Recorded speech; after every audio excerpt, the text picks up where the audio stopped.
ગુજરાત હાઈકોર્ટને એક મેસેજ મળે છે અને આ મેસેજમાં બોમ્બથી ઉડાવી દેવાની ધમકી આપવામાં આવે છે। આ ધમકીના પગલે દોડધામ મચે છે। ગુજરાત હાઈકોર્ટને બોમ્બથી ઉડાવી દેવાની ધમકી મળતા પોલીસ એલર્ટ થાય છે અને રિસેસ બાદ કોર્ટની કાર્યવાહી બંધ થાય છે।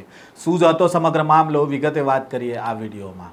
વૈષ્ણવજન તો તેને કહીએ જે પીડ પરાઈ જાનાને રે।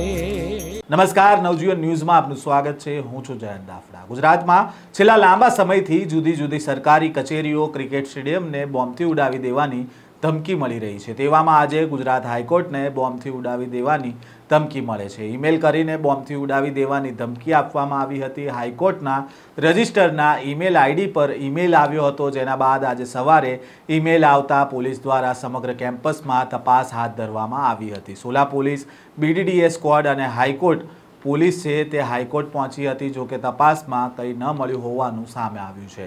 બોમ્બની ધમકીના પગલે ગુજરાત હાઈકોર્ટના સંકુલમાં રહેલા તમામ કોર્ટની કાર્યવાહી સ્થગિત કરી દેવામાં આવી હતી અને ધમકીભર્યો ઈમેલ મળતા ડોગ સ્ક્વોડ, બોમ્બ સ્ક્વોડ દ્વારા કેમ્પસમાં ચેકિંગ પણ કરવામાં આવ્યું અને રિસેસ બાદ કોર્ટ બંધ કરી દેવામાં આવી હતી। એટલું જ નહીં, કોર્ટમાં રહેલા લોકો સલામત રીતે બહાર પણ નીકળવા લાગ્યા હતા અને આ દરમિયાન ગુજરાત હાઈકોર્ટના દરવાજે વકીલોની ગાડીઓની લાઈનો પણ લાગી હતી। આ સમગ્ર મામલે શું કહી રહ્યા છે ઇન્ચાર્જ ડીસીપી સફીન હસન, તેમને સાંભળીએ।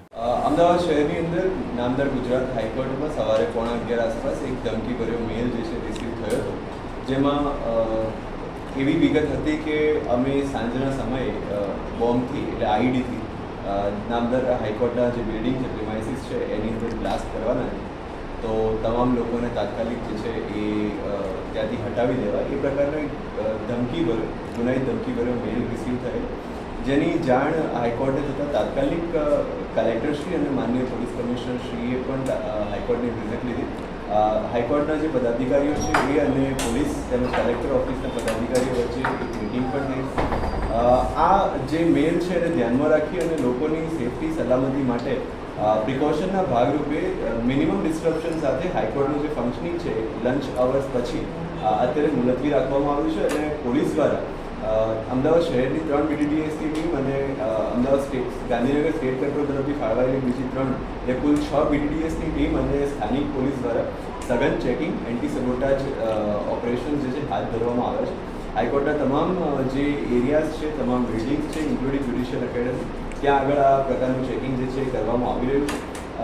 અત્યાર સુધીમાં કશું જ એવું જણાયેલ નથી, છતાં પણ તકેદારીના ભાગરૂપે આ એક્સરસાઇઝ જે છે હાથ ધરવામાં આવી છે અને આની અંદર ફર્ધર જે કંઈ પણ ડેવલપમેન્ટ હશે એ અહીંયા આપની સામે મૂકવામાં આવશે। ભૂતકાળમાં પણ નામદાર હાઈકોર્ટ સાથે રહીને જે સુરક્ષાની દ્રષ્ટિએ જે પણ ઇમ્પ્રુવમેન્ટ્સ કરવાના છે એ ઓલરેડી કરવામાં આવ્યા છે। અત્યારે ડીવાયએસપી કક્ષાના અધિકારીને હાઈકોર્ટની સુરક્ષા માટે નિયુક્ત કરવામાં આવે છે। એમની નીચે ટોટલ SRPની 2 કંપનીઝ, ત્યારબાદ બીજા ટેકનિકલ ઇન્સ્ટ્રુમેન્ટ જે છે મૂકવામાં આવે છે। પરંતુ આ ઇન્સિડન્ટ બાદ, આ ચેકિંગ બાદ જેટલા પણ બીજા લૂપહોલ તમારા ધ્યાને આવે છે, અમે નામદાર હાઈકોર્ટની સાથે રહી સંકલનમાં રહી અને લોકોની, વકીલોની અને પક્ષકારોની સુરક્ષા માટે જે પણ યોગ્ય કાર્યવાહી કરવાની છે એ તમામ કાર્યવાહી કરી।